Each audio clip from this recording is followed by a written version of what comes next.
भीम करते हैं ना, ग्रेट चमार आजकल बहुत लोग करने लगे हैं।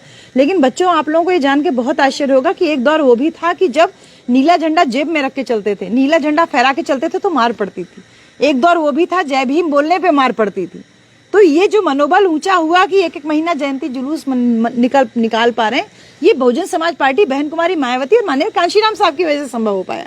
तो अब ये बताओ, उत्तर प्रदेश में जो 4 बार सरकार बनी, जिसमें पहली बार जो सरकार बनी वो 4 महीना 13 दिन के लिए बनी। 1995 में बहन जी पहली बार मुख्यमंत्री बनी। जो पहली बार की सरकार बनी उसमें 1,08,848 यानी करीब 1.25 लाख सफाई कर्मचारियों का भर्ती हुआ।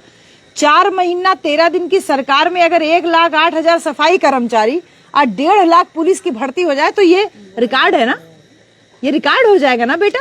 4 महीने की सरकार में माननीय बहन जी ने करीब 3.5 लाख नौकरियां दी और शिक्षा को फ्री में कर दिया, तो सरकार गिरा दिया गया उनका। दूसरी बार सरकार बनी 6 महीना के लिए, तीसरी बार सरकार बनी 15 महीना के लिए। ये तीनों बार की सरकार में माननीय बहन जी ने बहुत सारे काम किए बेटा।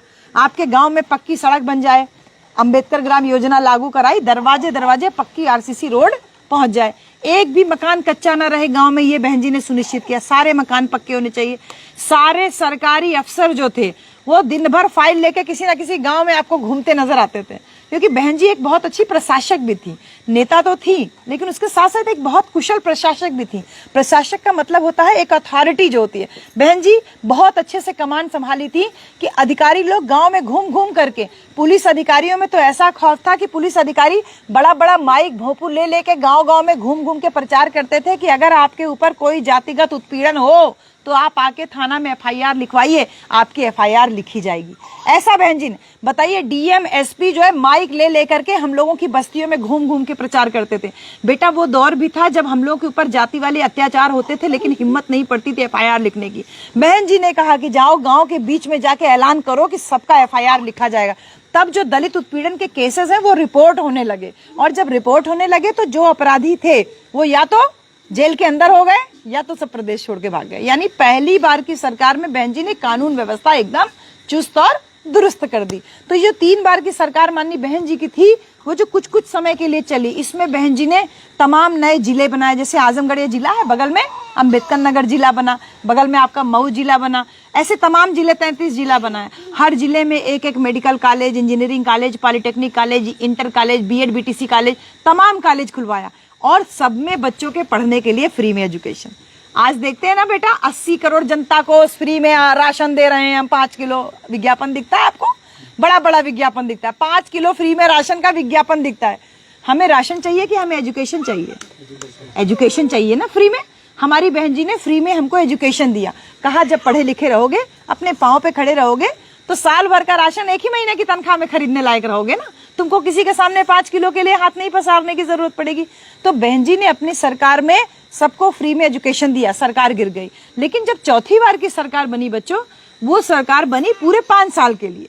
और जब 5 साल के लिए सरकार बनी तो बहन जी ने ये कहा कि अब मेरे मन में जो थोड़ा सा डर था कि कहीं मेरी सरकार गिरा न दी जाए, जो चौथी बार की सरकार थी वो पूरी बहुमत की सरकार थी। तो बहन जी ने कहा पूरी बहुमत की सरकार है, अब मेरी सरकार को कोई गिरा नहीं सकता है। तो अब मैंने जो फैसले सोचे हैं जनता के हित के लिए, समाज की भलाई के लिए, उत्तर प्रदेश के विकास के लिए, एक मॉडल बनाने के लिए, ये सारे फैसले, ये सारे कार्य मैं अब इस सरकार में कर सकती हूँ। और बहन जी ने कुर्सी संभालते ही 5.5 लाख बैकलॉग भर्तियां, एससी ओबीसी माइनॉरिटी समाज की तमाम भर्तियां खाली पड़ी थी, लेकिन कोई सरकार उन भर्तियों को कर नहीं रही थी।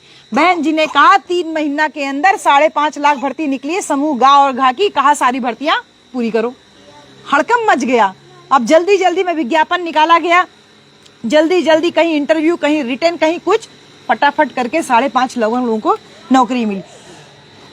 इसके साथ 69,000, 72,000, करीब 2.5 लाख टीचरों की भर्ती। और बहन जी जो medical college, engineering college, BEd BTC college, तमाम कॉलेज जो खुले थे, इनमें भी तो नौकरियां निकली ना, इनमें भी तो डॉक्टर, इंजीनियर, प्रोफेसर भर्ती हुए। तो कुल मिला के बहन जी की सरकार में 12.5 लाख नौकरियां, ये रिकॉर्ड है आज तक का बेटा। पूरे देश भर की किसी भी प्रांत की कोई भी सरकार आज तक इतने बड़े पैमाने पर नौकरी नहीं दे पाई। और हमारी बहन जी को लोग क्या कह करके बोलते हैं, उनका डाउन करने की क्रेडिट जो है उनको डाउन करने की कोशिश करती हैं। अरे बहन जी तो बाहर नहीं करती हैं, बहन जी तो कुछ बोलती नहीं, मेरी बहन जी ने 12.5 लाख आप लोगों को नौकरी दी है बेटा। आपके गांव में भी एक आध सफाई कर्मचारी, एक आध 2 टीचर होंगे, एक आध पुलिस होंगे हर गांव में। अब हर गांव में मिलते हैं। ये बहन जी का ही सपना था कि हर गांव में नौकरियां हो, जिससे कि गांव में जो और बच्चे हैं उनको पढ़ने लिखने के प्रति प्रोत्साहन हो। आप बताओ बेटा, नौकरियां दी। इसके साथ साथ जो बहन जी ने कहा कि जो गांव में रहने वाले गरीब लोग हैं, जो दूसरे के खेत में मजदूरी कर रहे हैं, आपको जमीन का मालिक बनाया।